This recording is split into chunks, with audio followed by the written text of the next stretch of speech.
नमस्कार दोस्तों, दिव्य दृष्टि ज्ञान में आप सभी लोगों का स्वागत है। आज हम बात करेंगे रहस्यमयी फल्गु नदी के बारे में। गया की पवित्र भूमि जहां हर साल लाखों श्रद्धालु पिंडदान के लिए आते हैं, लेकिन क्या आप जानते हैं जिस पवित्र नदी में ये तर्पण किया जाता है वह नदी ऊपर से पूरी तरह से सूखी हुई है। आखिर ऐसा क्यों? एक नदी जो जीवन देती है वह खुद सूखी क्यों है? यह रहस्य छुपा हुआ है एक प्राचीन पौराणिक कथा में, एक शक्ति, एक श्राप और सत्य की परीक्षा में। आखिर ऐसा क्या हुआ था जिसने फल्गु नदी को श्रापित कर दिया? इस सूखी नदी के पीछे छिपी हुई है एक रहस्यमयी पौराणिक कथा। वायु पुराण और अग्नि पुराण के अनुसार गया में पिंडदान की मान्यता आज की नहीं बल्कि प्राचीन काल से चली आ रही है। यहाँ तक कि अपने पिता राजा दशरथ का पिंडदान करने भगवान राम, लक्ष्मण और माता सीता भी यहाँ आए थे। उस समय गया उतना विकसित नहीं था और तर्पण की सामग्री पास में आसानी से नहीं मिलती थी। इसलिए राम और लक्ष्मण सामग्री लेने समीप के बाजार की ओर चले गए और सीता माता को वहीं प्रतीक्षा करने को कह गए। तभी अचानक एक चमत्कार हुआ। धरती फटी और राजा दशरथ की आत्मा ने अपना हाथ बाहर निकाला। एक आकाशवाणी हुई, हे पुत्री, समय निकला जा रहा है, मुझे पिंड तर्पण दो। सीता माता घबरा गई।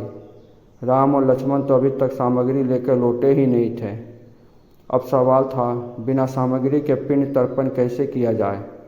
राजा दशरथ ने कहा, पुत्री, मुझे किसी भी वस्तु से तर्पण दे दो। माता सीता ने चारों ओर देखा पर वहाँ कुछ नहीं था। तभी सीता माता ने निर्णय लिया। उन्होंने फल्गु नदी की बालू उठाई और उसी से पिंड तर्पण कर दिया।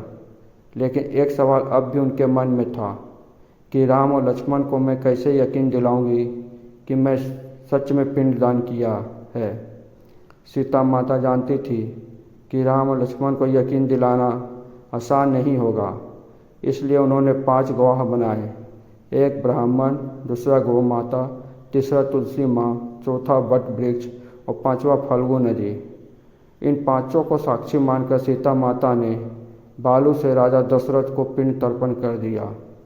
थोड़ी देर बाद राम और लक्ष्मण सामग्री लेकर लौटे।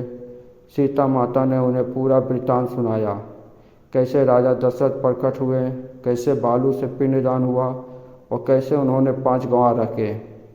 लेकिन राम जी को विश्वास नहीं हुआ। उन्होंने सीता माता की बातों की सत्यता जांचने के लिए ब्राह्मण से पूछा तो ब्राह्मण ने झूठ बोल दिया। उसने कहा, नहीं प्रभु, सीता माता ने कोई पिंड तर्पण नहीं किया। दरअसल ब्राह्मण के मन में लोभ जाग उठा था। उसने सोचा, सीता माता ने मुझे कुछ दान दक्षिणा नहीं की। अगर राम और लक्ष्मण दोबारा पिंडदान करेंगे तो मुझे धन, फल और भोग की वस्तुएं मिल जाएगी। और इसी लालच में ब्राह्मण ने झूठ बोल दिया।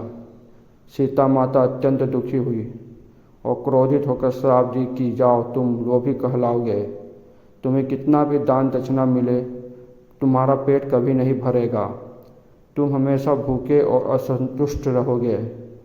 और यही कारण है कि आज भी गया जी के पंडा कितना भी दान मिल जाए कभी संतुष्ट नहीं होते। अब बारी थी गौ माता की। सीता माता ने आशा से गौ माता से पूछा कि हे गौ माता, क्या मैंने पिंड दान किया था? लेकिन गौ माता ने भी सत्य नहीं बताया। उन्होंने धीरे से गर्दन हिलाई और कहा, नहीं प्रभु, सीता माता ने पिंड तर्पण नहीं किया है। यह सुनकर सीता माता का हृदय व्यथित हो उठा। जिस गौ माता को संसार में पूजनीय माना गया, जब वही सत्य से विमुख हो गई तो सीता माता ने उसे भी श्राप दे दिया, जाओ, अब से तुम्हारी पूजा तुम्हारे पीछे के भाग से होगी। पूरी दुनिया तुम्हारे पृष्ठ भाग को ही पूजनीय मानेगी। और तभी से यह परंपरा बनी कि गाय की पूँछ पकड़कर उसकी पूजा की जाती है। अब बारी आई तीसरे साक्षी तुलसी माता की। तुलसी जिसका स्थान हर पूजा में होता है। सीता माता ने उससे भी पूछा, हे तुलसी माँ, क्या मैंने पिंड तर्पण किया था? लेकिन तुलसी ने भी सत्य को छुपा लिया। उसने सोचा, यदि राम भगवान स्वयं मुझे स्पर्श करेंगे तो मेरा सौभाग्य और बढ़ जाएगा, मैं धन्य हो जाऊंगी। इस स्वार्थ में उसने भी झूठ बोल दिया। नहीं प्रभु, सीता माता ने पिंड तर्पण नहीं किया। अब सीता माता का धैर्य टूट गया। उन्होंने कहा, तुलसी, तुमने भी मेरे साथ छल किया है। अब मैं तुम्हारा जन्म वहाँ होगा जहाँ गंदगी होगी। और तभी से तुलसी साफ सुथरी जगह पर जल्दी नहीं उगती, लेकिन जहाँ गंदगी, नमी या गंदा माहौल हो वहाँ तेज़ी से पनप जाती है।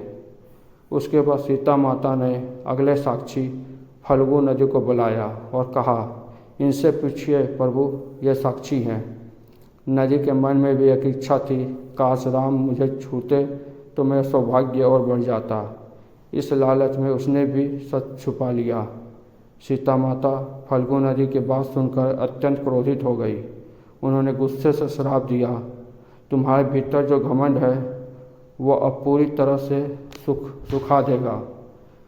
जाओ, अब तुम सदा के लिए सूख जाओगी। जैसे ही श्राप की शक्ति फैलती है, फाल्गु नदी हाथ जोड़कर सीता माता के सामने प्रकट होती है और विनती करती है, माता, यदि मैं पूरी तरह से सूख जाऊंगी तो यहाँ आने वाले लाखों प्यासे भक्तों को जल कौन देगा? मैं तो जीवन देने वाली धारा हूँ। तब जाकर सीता माता का क्रोध थोड़ा शांत हुआ और उन्होंने फल्गु नदी को एक दूसरा श्राप दिया कि तुम ऊपर से सूखी रहोगी, लेकिन तुम्हारी जलधारा धरती के नीचे बहेगी। और तभी से यह रहस्य जुड़ा कि फल्गु नदी ऊपर से पूरी तरह सूखी दिखाई देती है, लेकिन आज भी अगर आप गया के फल्गु नदी पर बालू को हाथ से थोड़ा हटाएं तो 1-2 हाथ के नीचे ही पानी खुद बहता हुआ निकल आता है। 5वीं बारी थी आखिरी साक्षी बट वृक्ष की। आंखों में आंसू लिए सीता माता बट वृक्ष से बोली, है बट वृक्ष, क्या तुम भी झूठ बोलोगे? बताओ, क्या मैंने पिंड तर्पण नहीं किया? बट वृक्ष मौन रहा, लेकिन उसका मन विचलित हो उठा। उसने सोचा, इन सभी ने अपने स्वार्थ में सच छुपा लिया, लेकिन मैं क्यों छुपाऊं? मेरा कोई स्वार्थ नहीं है, मुझे तो केवल सत्य का साथ देना है।